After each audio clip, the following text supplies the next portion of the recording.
Uh, my topic of the day is poems of Praveen Gadhavi. Praveen Gadhavi is a poet. He is not only a poet; he has written short stories, and his short stories are translated. And today I'll be discussing his poems that are in our syllabus. The voice of a poet. In this poem, Praveen Gadhavi talks about that poet's life. Life means in a way that how a poet expresses his ideas to the society. We all know that literature is a mirror of society. So what is happening in society, it is directly reflected in the work of art. So poet is telling in the poem that no one can stop or suffocate the poet. So that is the immortality of the art. That is the gist of the poem. The second one is face hanging on a wall. The poem is related to Gandhiji. Means we have seen in every offices Gandhiji's poster or image is there in any offices. Still corruption is there in society. Still people do on corrupting themselves, and Gandhiji laughs without teeth. So it is a satirical poem. It's a satirical poem that focuses on the social problems of society, like corruption, and he at last he mentions the name of Gandhiji. Here he has not said first that this poem is about Gandhiji. We cannot judge the poem by the title, by reading just the title. Face hanging on a wall. It is just a face. If someone goes by, and if I look at that person, though I know him, and if some of my friends ask me that who that person was, I recognize that person. But if I want to hide that person's identity, then I can say I saw a face. It means I did not want to tell that I saw that person. It means under table things are happening, corruption is happening in society. We know that we are doing the wrong thing. We put the image of the great people, but we still go on doing corruption. So we can't stop. So this poem is focusing on the social issues of life.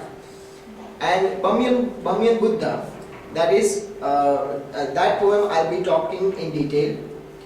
We all know that Buddha's mythology. Buddha was a Siddhartha, and he was a prince. He did not see any misery in life because his parents were so focused that they did not want Siddhartha to see any pain of life. So he was enjoying his life. He got married, he had a son, and he was enjoying life.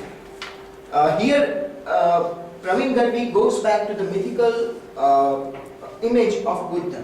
In Afghan, there are statues of Lord Buddha, which is known as Bamyan Buddha. Bamyan is a place which is covered by mountains, and you can see in that image that those statues were carved in mountain, and it was destroyed and reconstructed again, perhaps by terrorists or perhaps by the people who did not want to support the ideology of Lord Buddha. So they were destroyed. In the first stanza, the poet talks about Siddhartha's life. Now let us deconstruct the word Siddhartha.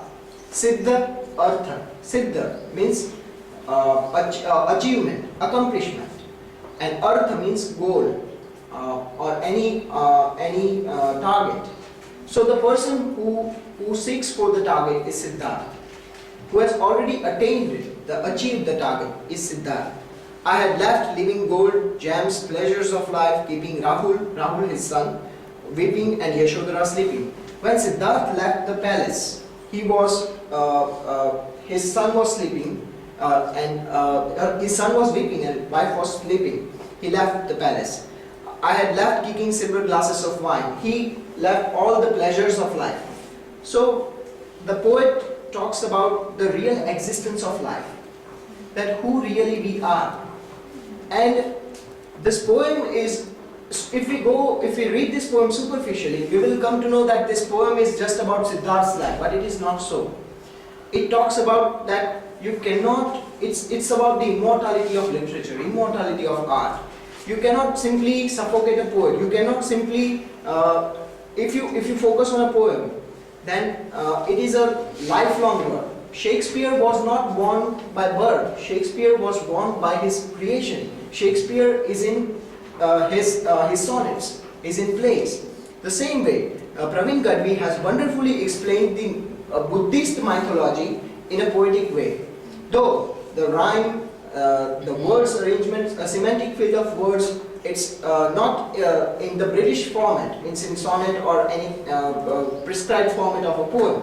But the poet is expressing it beautifully. Means you here Buddha's ideology is becoming formless. In next slide we'll see, I wanted to be formless. Buddha wanted to be formless. And so we are worshipping Buddha. Buddha told that I wanted to be formless.